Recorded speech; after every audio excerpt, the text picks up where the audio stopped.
നമസ്കാരം. നമസ്കാരം. ഇന്ത്യയിലെ ഏറ്റവും വലിയൊരു മുന്നണിയാണ് ബി.ജെ.പി. കഴിഞ്ഞ പ്രാവശ്യം 300ഓളം സീറ്റ് കിട്ടിയ പാർട്ടിയായിരുന്നു. ഇപ്രാവശ്യം അത് ഈ പറഞ്ഞ പോലെ 240 ചുരുങ്ങി. ഡി.എം.കെയും ഡി.എം.കെ അല്ല, ടി.ഡി.പി തെലുങ്ക് ദേശം പാർട്ടി, അതേപോലെ ജെ.ഡി.യു ഇവരുടെ സപ്പോർട്ടോട് കൂടിയാണ് നിലവിൽ ബി.ജെ.പി ഭരിച്ചുകൊണ്ടിരിക്കുന്നത്. ആ സമയത്താണ് ഡീലിമിറ്റേഷനും വനിതാ ബില്ലും ബി.ജെ.പി ഒരുമിച്ച് കൊണ്ടുവരുന്നതും. അത് പാർലമെന്റിൽ ആദ്യമായിട്ട് മോദി സർക്കാർ തോൽക്കുന്നത് കണ്ടതാണ്. ഒറ്റവട്ടേ തോറ്റിട്ടുള്ളൂ. അത് ഈ ഡീലിമിറ്റേഷൻ വനിതാ ബിൽ ഒരുമിച്ച് കൊണ്ടുവന്നപ്പോൾ ഉള്ള ഒരു തോൽവിയായിരുന്നു. അതിൽ പ്രധാനപ്പെട്ട രണ്ട് ഘടകം എന്ന് പറഞ്ഞാൽ പ്രധാനപ്പെട്ടത് ഈ പറഞ്ഞ പോലെ ടി.എം.സി തൃണമൂൽ കോൺഗ്രസിന്റെ എംപിമാർ അതിനെതിരായിട്ട് നിന്നു, ഇന്ത്യ മുന്നണിയുടെ കൂടെ നിന്നു. മറ്റൊരു ഘടകം എന്ന് പറഞ്ഞു കഴിഞ്ഞാൽ തമിഴ്നാട്ടിലത്തെ ഡി.എം.കെ ദ്രാവിഡ മുന്നേറ്റ ഘടകം ഇന്ത്യ മുന്നണിയുടെ ഭാഗമായിരുന്നു. അവരും ഇതിനെതിർത്ത് നിന്നുകൊണ്ട് കൂടിയാണ് മോദി അന്ന് തോറ്റത്. ഇപ്പോൾ വീണ്ടും ഇങ്ങോട്ട് വരുമ്പോൾ തമിഴ്നാട് ഇലക്ഷൻ കഴിഞ്ഞു. കോൺഗ്രസ് സപ്പോർട്ട് ചെയ്യുന്നത് ടി.വി.കെ വിജയുടെ പുതിയ പാർട്ടിയായിട്ടാണ്. അതോടുകൂടി ഡി.എം.കെ ഇന്ത്യ മുന്നണി വിട്ടു എന്നുള്ള ഒഫീഷ്യൽ കത്ത് സ്പീക്കർക്ക് കൊടുത്തു കഴിഞ്ഞു. ഇനി ഞങ്ങൾ ഇന്ത്യ മുന്നണിയുടെ ഭാഗമല്ല എന്നുള്ളത് ഒഫീഷ്യൽ അവർ പ്രഖ്യാപിച്ചു കഴിഞ്ഞു. മറുവശത്ത് തൃണമൂൽ കോൺഗ്രസിന്റെ ഭാഗത്തോട്ട് വരുമ്പോൾ ഈ ഇലക്ഷനിലോട് തോറ്റോടുകൂടി എല്ലായിടത്തും ബി.ജെ.പി എങ്ങനെയൊക്കെയാണോ ശിവസേന രണ്ടായി പിളർത്തിയത്, എൻ.സി.പിനെ എങ്ങനെയാണ് രണ്ടായി പിളർത്തിയത്, അതേ മാർഗം ഇപ്പം തൃണമൂൽ കോൺഗ്രസ് നേരിട്ടുകൊണ്ടിരിക്കും. ഏകദേശം ഇന്ന് മമതാ ബാനർജി വിളിച്ച മീറ്റിങ്ങിൽ 22ഓളം എംപിമാർ പങ്കെടുത്തില്ല എന്ന് പറയുന്നുണ്ട്. അങ്ങനെയാണെന്നുണ്ടെങ്കിൽ തൃണമൂലിന്റെ ഈ എംപിമാരും ഡി.എം.കെന്റെ ആൾക്കാരുമായിട്ട് ബി.ജെ.പി കൂടിക്കാഴ്ച നടത്തിയെന്ന് പറയുന്നുണ്ട്. വീണ്ടും ഈ ഡീലിമിറ്റേഷൻ പാർലമെന്റിൽ പാസ്സാവുമോ ഇല്ലയോ എന്നുള്ളതാണ് എല്ലാവരും ആകാംക്ഷയോടെ കാത്തിരിക്കുന്നത്. എന്തായിരിക്കും ഈ ഒരു നീക്കുപോക്കിന്റെ ഇനിയുള്ള ഉത്തരം? അതുകൊണ്ട് ഈ നീക്കുപോക്കിൽ ബി.ജെ.പി അങ്ങനെ സ്ഥിരമായി അധികാരം പിടിച്ചെടുക്കാൻ പോകുന്നു എന്നുള്ള ധാരണയൊന്നും വേണ്ട. കാരണം നമ്മൾ ഈ സച്ചിദാനന്ദൻ്റെ പഴയൊരു കവിതയിൽ പറഞ്ഞൊരു കാര്യമുണ്ട്, പടവെട്ടിവൻ്റേതാണ് ചരിത്രം, പടക്കളത്തിൻ്റെ മുക്കിലും മൂലയിലും നിന്ന് ഓരിയിടുന്ന തെരുവ് നായ്ക്കളുടേതല്ല. ഇവിടെ സംഭവിക്കുന്നത് പ്രതിപക്ഷ നിരയിലെ ഏറ്റവും കരുത്തിയായ നേതാവ്, സോണിയാഗാന്ധിയെക്കാളും രാഹുൽ ഗാന്ധിയെക്കാളും ഒക്കെ കരുത്തിയായ നേതാവ് തന്നെ പറയേണ്ടി വരും, മമതാ ബാനർജിയായിരുന്നു. മമതാ ബാനർജിയെ എതിർത്ത് ഒറ്റപ്പെടുത്തുന്നതിൽ കോൺഗ്രസും CPM-ഉം ബി.ജെ.പിയുടെ ഒപ്പം തന്നെ നിൽക്കുക. കാരണം അത് അവർക്ക് അവരുടെ രാഷ്ട്രീയമുണ്ട്. അവർ കണ്ടത് ഏറ്റവും വലിയ ശത്രുവായിട്ട് ആരെ കണ്ടു? മമതയെ കണ്ടു, CPM കണ്ടു. ആ വിടവിൽ കൂടെ ബി.ജെ.പി കയറുന്ന ഇവിടെ കേരളത്തിൽ സംഭവിക്കാൻ പോകുന്നൊരു കാര്യം എന്താ, കോൺഗ്രസിനെ എതിർത്ത് അവസാനം കയറി വരുന്ന ബി.ജെ.പി ആയിരിക്കും. കാരണം CPM-ന്റെ തന്ത്രപരമായ നിലപാടുകൾ മുഴുവൻ ഇപ്പോൾ മനസ്സിലാക്കുന്നത് ഇൻഡയറക്റ്റ് ആയിട്ട് ബി.ജെ.പിക്ക് ഫേവറബിളായിട്ടാണ് വരുന്നത്. ഇനി മമതയുടെ ബംഗാളിലെ കാര്യം പറഞ്ഞാൽ ഇന്ത്യൻ രാഷ്ട്രീയത്തിൽ മമതയ്ക്ക് ചില പ്രത്യേകതകളുണ്ട്. ഇപ്പം സ്റ്റാലിനായിട്ട് കമ്പയർ ചെയ്യാം.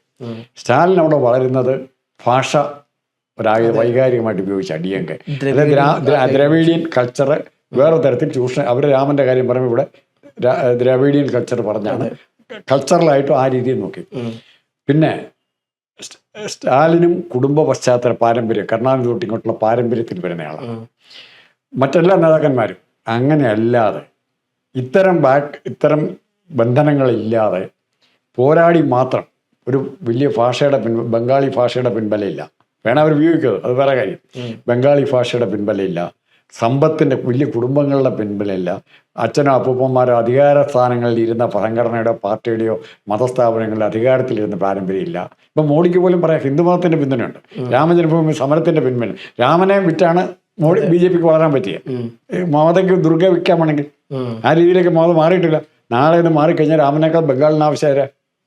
അപ്പോൾ ഇത് തകരില്ല എന്ന് ഞാൻ പറയുന്നതിൻ്റെ കാരണം, ഇപ്പം ബംഗാളിൽ എത്ര 80-60 പേര് 80 എംപിമാരും അപ്പുറേ പോയാലും ബംഗാളി സ്പിരിറ്റ് ഉണ്ട്. അത് ബി.ജെ.പിക്ക് ഉൾക്കൊള്ളാൻ പറ്റുന്നതല്ല. ബി.ജെ.പിയേക്കാൾ ഒത്തിരി വലുതാണ്. ആ സ്പിരിറ്റ് വരുമ്പോൾ ബി.ജെ.പി പൊട്ടിത്തകരും. ബി.ജെ.പിക്ക് ലൊട്ടിലൊടുക്ക് പരിപാടി ബി.ജെ.പിക്ക് പറ്റുള്ളൂ. അമ്പലം പണി ഏറ്റവും വലിയ പ്രശ്നം, അമ്പലം പണിയും. ഇപ്പം ഗംഗ വീണ്ടും എങ്ങനെയാണ് കിടക്കുന്നത്? എങ്ങനെയാണ് ഏറ്റവും പൊളിവിട്ടഡായിട്ട് മറ്റൊരു നദിയായിട്ട് ഇപ്പോഴും ഗംഗാ നദി മാറുകയാണ്. ഗംഗാ ശുദ്ധീകരണത്തിന് വേണ്ടി കോടാനുകൂടി മുടക്കിയത് ആകാശം. അപ്പോൾ ഇതൊക്കെ നാളെ ചോദ്യം ചെയ്യാൻ പറ്റാത്ത പ്രതിപക്ഷത്തിൻ്റെ ഒരു കഴിവുകേടുണ്ട്. പ്രതിപക്ഷത്തിൻ്റെ കഴിവുകേടെന്ന് പറഞ്ഞാൽ പ്രതിപക്ഷത്തെ പല നേതാക്കന്മാരും സർക്കാരക്കൂടത്തിൽ കൈയിടുകയും സൗകര്യം കിട്ടുമ്പോഴൊക്കെ നക്കുകയും ചെയ്തവരാണ്. അഴിമതിക്കാർ തന്നെയായി. ചിദംബരത്തെ വെച്ചുകൊണ്ട് കോൺഗ്രസിന് അഴിമതിക്കാരായിട്ട് സമരം ചെയ്യാൻ പറ്റും. ഉദാഹരണം പറഞ്ഞു, ചിദംബരത്തെ മുന്നിൽ നിർത്തി ചിദംബരത്തെ ഉൾക്കൊള്ളുന്ന ഒരു നേതൃത്വ നിലയ്ക്ക് എങ്ങനെ കോൺഗ്രസിനെതിരായിട്ട് സമരം ചെയ്യാൻ പറ്റും?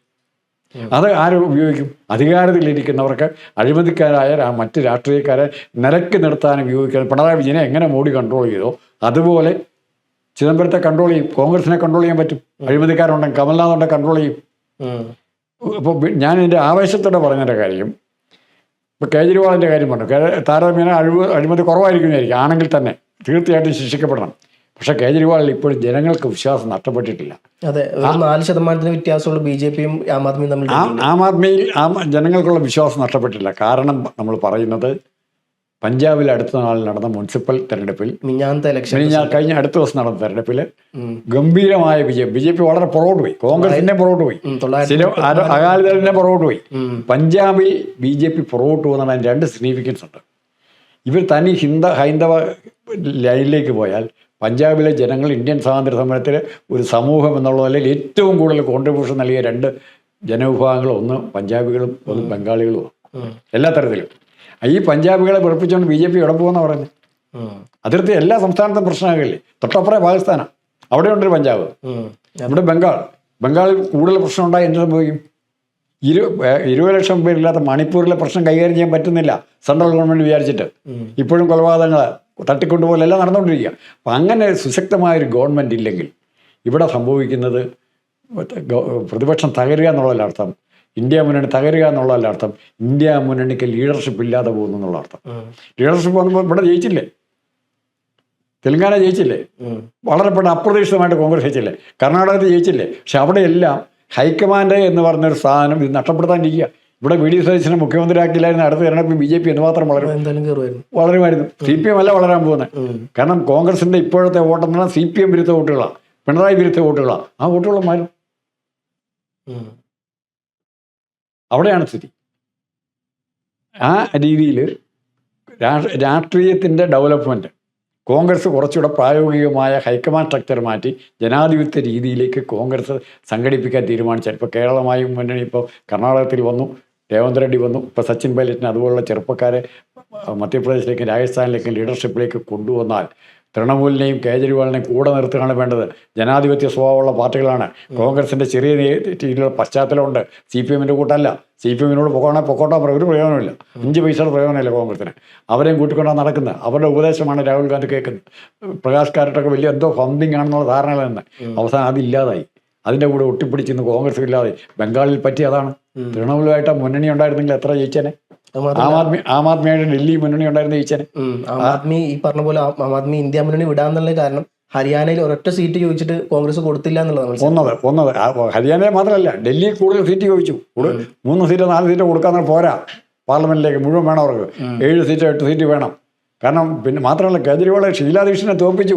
അതാണ് കേജ്രിവാൾ, അവരുടെ നേതാവ് അഴിമതിക്കാരിയായ ഷീലാ ദീക്ഷിതിനെ അവരുടെ നിയോജകമണ്ഡലത്തിൽ പോയാൽ തോൽപ്പിക്കുന്നത്, അല്ലാതെ പുറകിൽ നിന്ന് കുത്തുമല്ലേ ചെയ്യുന്നത്. അതെ, അതിന് ആ വൈരാഗ്യം വെച്ച് കേജ്രിവാളിനെ അകറ്റി അവസാനം അത് BJPയുടെ ഇടയിൽ ഡൽഹി താലത്തിൽ കൊണ്ട് വെച്ച് കൊടുത്തു. ലളിതമാക്കിന് പങ്കില്ലേ, അജയ്മാക്കിന് പങ്കില്ലേ, ഹൈക്കമാൻഡിന്റെ വ്യക്താക്കൾ അവരൊക്കെ. കേജ്രിവാളിനെതിരായി അവിടെ കോൺഗ്രസ്സുകാരെ സംഘടിപ്പിക്കുന്നതിന് അജയ്മാക്കിന് പങ്ക്. ആ കോൺഗ്രസ്സുകാരെ സംഘടിപ്പിച്ചിട്ട് അവർ വോട്ട് ചെയ്യാൻ പോയത് BJPക്കാണ്. അത് കാണാൻ അവർക്ക് പറ്റിയില്ല. കേരളത്തിൽ അങ്ങനെ ഉണ്ടാക്കാൻ നോക്കി. സതീശന് പകരം വേറെ ആരെങ്കിലും നേതാവായി വന്നിരുന്നെങ്കിൽ ഇവിടെ എന്ത് സംഭവിക്കാൻ എനിക്കിപ്പോൾ പറയാൻ പറ്റില്ല, ഊഹിക്കാൻ മാത്രമേ പറ്റുള്ളൂ. എന്നാൽ പോലും പലതും സംഭവിക്കാം. വലിയ പൊട്ടിത്തെറി. ഇപ്പം നല്ല നേതാക്കന്മാർ 3 രണ്ടിടത്തായി, കേരളം, കർണാടക, തെലങ്കാന. അതുപോലെ 2-3 നേതാക്കന്മാർ ഹൈക്കമാൻഡ് പരിഗണന നോക്കാതെ ഹൈക്കമാൻഡിനെ വന്ന് കണ്ട് പെട്ടിയെടുക്കാൻ വരുന്നവരെ മാത്രം നോക്കി സെലക്ട് ചെയ്യാതെ ഫീൽഡിൽ വർക്ക് ചെയ്ത് ജനപിന്തുണയുള്ള നേതാക്കന്മാരെ സെലക്ട് ചെയ്യാൻ തീരുമാനിച്ച അന്ന് BJPയുടെ മോഹങ്ങൾ അവിടെ തീരുകയാണ്. ആ പോരാട്ടത്തിന് മമതയും കേജ്രിവാളും രാഹുൽ ഗാന്ധിയുടെ ഒപ്പം വേണം. ഒപ്പം നിർത്തുന്നതിലെ കഴിവ്, അവരെ ഓടിച്ചു വിടുന്നതിലല്ല. അവരെക്കാൾ വലിയ ബംഗാളിലേക്ക് നിങ്ങളെക്കാൾ വലിയൊരു ഞാനാന്ന് പറഞ്ഞ് രാഹുൽ ഗാന്ധി ആരെങ്കിലും കൊണ്ടുവന്നാൽ, അല്ലെ വേണുഗോപാലെ കൊണ്ടുവന്നില്ലെങ്കിൽ പോലും അവിടെ തെറ്റി. രാഹുൽ ഗാന്ധി ഓൾ ഇന്ത്യ തലത്തിൽ വലിയ നേതാവാണ്. അത് മമത ചോദ്യം ചെയ്യുന്നില്ല. മമതാ ബാനർജി പണ്ട് കോൺഗ്രസ് വക്താവായിരുന്നു അല്ലേ? കോൺഗ്രസ് വക്താവായിരുന്നു, കോൺഗ്രസിന്റെ യൂത്ത് കോൺഗ്രസിന്റെ ഓൾ ഇന്ത്യ പ്രസിഡന്റ് ആയിരുന്നു. മമതയുടെ ചരിത്രം വരെയാണ്. പോരാടുന്ന ചരിത്രം ഞാൻ പറഞ്ഞില്ലേ, പോരാടുന്നവൻ. ആ പോരാടുന്ന കൂട്ടത്തിൽപ്പെട്ടാതെ അവിടെ ഇപ്പറേ കിടപ്പുണ്ട്, വേറെ അയാളെ സഹായിക്കേണ്ടതായിരുന്നു. BDS ഉണ്ടല്ലോ, BJD, ബിജു ജനതാദൾ, ഓറിസലുണ്ട്, നവീൻ പട്നായക്. ഇതെല്ലാം കോൺഗ്രസ് പശ്ചാത്തലമുള്ള ഒത്തിരി നേതാക്കന്മാർക്ക് ജനങ്ങളെ ഇളക്കാനും പിന്തുണ നേടാനും പറ്റുന്ന നേതാക്കന്മാരുണ്ട്. പക്ഷെ അവരെല്ലാം കോൺഗ്രസ് അവഗണിക്കുക. ഏറാമൂളികളെ കൊണ്ട് ഹൈക്കമാൻഡ് നിറയ്ക്കുകയാണ്. കമൽനാഥ്, രാജേഷ് ഗെഹ്ലോട്ട്, സോണിയ, അഹമ്മദ് പട്ടേൽ, ഇവരെ കൊണ്ടങ്ങ് നിറയ്ക്കുകയാണ്. അവരെ കൊണ്ട് സംഘടന ഉണ്ടാക്കാൻ പറ്റുമോ? ഇപ്പോൾ തമിഴ്നാട്ടിൽ എങ്ങനെ ഇപ്പോൾ തമിഴ്നാട്ടിൽ വളരെ പെട്ടെന്ന് പ്രായോഗികമായിട്ട് ടി വിക്ക് അതിനു മുമ്പ് അലയൻസിന് വന്നാ കോൺഗ്രസിൻ്റെ അടുത്തില്ലേ? എന്ത് 10-70 സീറ്റ് കിട്ടിയാണ് മത്സരിക്കാൻ. അത് വേണ്ടെന്ന് വെച്ചാലോ? അത് വേണ്ടെന്ന് വെച്ചോ തന്നെ പിന്നെയും തീരുമാനം എടുക്കുന്നത്. ആ മണ്ടത്തരം കാണിച്ചോ തന്നെ പിന്നെയും തീരുമാനം എടുക്കുന്നത്. അത്തരം കാര്യങ്ങൾ മാറ്റിയേ പറ്റൂ. ആന്ധ്രയും തെലങ്കാനയും പോയത് എങ്ങനെയാണെന്ന് വേറെ ചരിത്രമുണ്ട്. അത് നമ്മുടെ AKN എന്ന ഹൈക്കമാൻഡ് മെമ്പറായിരിക്കും എടുത്ത ചില തീരുമാനങ്ങൾ, അത് നമുക്ക് പിന്നീട് പറയാം. അപ്പോൾ ഇത് എനിക്ക് കോൺഗ്രസ് ആയാൽ കോൺഗ്രസിൻ്റെ സംസ്കാരമുള്ള കക്ഷികൾ യോജിപ്പ് നിർത്താൻ പറ്റുന്ന കരുത്തുറ്റ ലീഡർഷിപ്പ്. രാഹുൽ ഗാന്ധി കുഴപ്പമില്ല, രാഹുൽ ഗാന്ധിയുടെ ഒപ്പം വരാൻ പോകുന്നവരുടെ ചില പേര് കാണുമ്പോൾ പേടി വരുന്നു. ഇവരൊക്കെ അവർ സ്വയം ലീഡറാകില്ല. രാഹുൽ ഗാന്ധി നീ ഇവിടെ ഇരുന്നോളാൻ പറഞ്ഞുകൊണ്ടിരിക്കുക. സ്വന്തം ഏതെങ്കിലും മേഖലയെ വർക്ക് ചെയ്ത് പാർട്ടി വളർത്തി വന്നവരല്ല അവർ. അങ്ങനെയുള്ളവരാണ് കോൺഗ്രസിനെ ഇനി നിയന്ത്രിക്കാൻ കേരളത്തിൻ്റെ രാഷ്ട്രീയ ചരിത്രം മനസ്സിലാക്കാൻ പറ്റില്ല. ആ കൺഫ്യൂഷൻ ഇവിടെ ഉണ്ടാക്കിയില്ലായിരുന്നെങ്കിൽ ഇത് കൂടെ സീറ്റ് കോൺഗ്രസിന് കിട്ടിയേനെ, 110 സീറ്റെങ്കിലും കിട്ടിയേനെ. ഇവിടെ എന്തെല്ലാം കൺഫ്യൂഷൻ ഉണ്ടാക്കി നേതാക്കന്മാർ തന്നെ, അണികളെല്ലാം ഉണ്ടാക്കി. ആ തർക്കങ്ങളില്ലായിരുന്നതിന് എനിക്ക് തോന്നുന്ന ഒരു 110, 120 സീറ്റ് വരെ കോൺഗ്രസ് ജയിച്ചേനെ. ഏത് സീറ്റാണ് ജയിക്കാൻ പാടില്ലാത്തതുകൊണ്ടായിരുന്നു. പയ്യന്നൂരിൽ തളിപ്പുറമൊക്കെ കോൺഗ്രസ് ജയിക്കാമെങ്കിൽ ഏത് സീറ്റാണ് ജയിക്കാൻ പാടില്ല? എല്ലാ സീറ്റും ജയിക്കാൻ പറ്റും, പല സീറ്റും. നമ്മളൊക്കെ 110 പറഞ്ഞുകൊണ്ടിരുന്നതാണ്. പക്ഷെ അത് പ്രായോഗികമല്ലാതെ കുറേ നേതാക്കന്മാരുടെ ആർത്തി ഇപ്പം മുഖ്യമന്ത്രി ആകണമെന്നുള്ള ആ അത്യാഗ്രഹം, അതാണ് തകർത്തത്. അതല്ലെങ്കിൽ കോൺഗ്രസിന് പേടിക്കേണ്ട ആവശ്യമില്ല. ഇപ്പോഴത്തെ തൽക്കാലത്തെ തോൽവി, അതുപോലെ മമതയുടെ കൂട്ടത്തിൽ നിന്ന് 80 നിന്ന് 60 പോയാലും മമതയ്ക്ക് പ്രശ്നമല്ല. ആ 60 പേരും പോയതിൻ്റെ സാഹചര്യം പേടിച്ച് ഇവിടെ മലപ്പട്ടത്തൊക്കെ കണ്ടില്ലേ, എന്താ വോട്ട് അവിടെയൊക്കെ കോൺഗ്രസിന് വോട്ട് കിട്ടാറേ ഇല്ലായിരുന്നല്ലോ, ബൂത്തിൽ ആളിരിക്കുകയില്ല. അവിടെയൊക്കെ കോൺഗ്രസ് ഇങ്ങനെ ജയിക്കുന്നത് എങ്ങനെയാണ്? ഭയം കൊണ്ട് സംരക്ഷണം കൊടുക്കാൻ പറ്റുന്നില്ലെങ്കിൽ ജയിക്കും. പിന്നെ ലീഡർഷിപ്പിൻ്റെ പ്രശ്നം എന്ന് പറഞ്ഞാൽ മമതയ്ക്ക് ഇപ്പോൾ ബംഗാളി ആൾക്കാരെ രക്ഷിക്കാൻ പറ്റിയില്ല. അപ്പോൾ സ്വാഭാവികമായിട്ട് ആൾക്കാർക്ക് പോകും, വെറുതെ തല്ലുകൊള്ളിക്കണം. ആ മമതയുടെ സ്പിരിറ്റ് അവിടെ ശക്തി ഉണ്ടെങ്കിൽ നാളെ തിരിച്ചു വരിക ഉറപ്പാണ് മമത. കാരണം മമതയുടെ പശ്ചാത്തലം അതാണ്. ഇവിടെയും വരും. കേരളത്തിൽ വന്നില്ലേ, എല്ലാം തീർന്നെന്ന് വിചാരിച്ചപ്പോൾ വന്നില്ലേ. 2021 ജയിക്കാൻ പറ്റാത്ത നേതാക്കന്മാരുടെ കഴിവുകൊണ്ട് മാത്രം, അല്ലെങ്കിൽ കോവിഡിനെ പറഞ്ഞ് രക്ഷപ്പെടാൻ നിൽക്കണ്ട. പ്രതികൂല പരിസ്ഥിതിയിൽ പോരാടി ജയിക്കണം, അതായിരിക്കണം നേതാവ്. അനുകൂല പരിസ്ഥിതി ജയിക്കുന്നതിൻ്റെ കാര്യമുണ്ടോ? നമ്മൾ വെള്ളത്തിലേക്ക് ചാടി ഒഴുക്കനുസരിച്ച് നീന്തി പെട്ടെന്ന് ചെയ്യുന്നു, അങ്ങനെയല്ല വേണ്ടത്. ഒഴുക്കിനെതിരെ നീന്തി ജയിക്കാൻ കഴിയുന്നവനാണ് നേതാവ്. ഇവിടെ അങ്ങനെ ഇല്ല. ഇവിടെ രക്ഷപ്പെടാൻ പറ്റുന്ന സമയത്ത് ഇടിയ, അല്ലെങ്കിൽ ആരുമില്ല. അല്ലെങ്കിൽ എനിക്ക് ആലപ്പുഴ മത്സരിക്കേണ്ട, ഞാൻ പാർലമെന്റിലേക്കില്ല, മുല്ലപ്പള്ളി രാമചന്ദ്രൻ, വേണുഗോപാൽ, ഇവരെല്ലാം പറഞ്ഞുതരാം 2019, 2021 അന്ന് ജയിക്കാൻ സാധ്യത ഉറപ്പാണ്. കുറവ്. അവിടെ ചെന്നാലും കാര്യമില്ല, ഡൽഹി ചെന്നാലും കാര്യമില്ലെന്ന് ഇവർക്കറിയാം. അപ്പോൾ രക്ഷപ്പെടാനും അവർക്കൂടെ രക്ഷപ്പെടാൻ പറ്റുന്ന പഴുതുകളുണ്ട്. ഇവരെല്ലാം മത്സരിക്കാൻ റെഡിയാണ്. എവിടെ വേണേൽ മത്സരിക്കും. MP ആണെങ്കിൽ MLA ആയിട്ട് മത്സരിക്കും, MLA ആണെങ്കിൽ ജില്ലാ പഞ്ചായത്തിലേക്ക് മത്സരിക്കും, എന്തിനും തയ്യാറാണ്. അപ്പം അത്തരം കാഴ്ചപ്പാട് മാറി കോൺഗ്രസിൻ്റെ ലീഡർഷിപ്പ് സ്പിരിറ്റ് പുറത്തെടുത്താൽ ഉറപ്പായിട്ടും ഇന്ത്യയിലെ രാഷ്ട്രീയം മാറും, കേരളത്തിലെ രാഷ്ട്രീയം ഇപ്പം മാറിക്കഴിഞ്ഞിരിക്കുന്നു. ഇത് കുറച്ചുകൂടെ മുമ്പോട്ടുണ്ടാകും.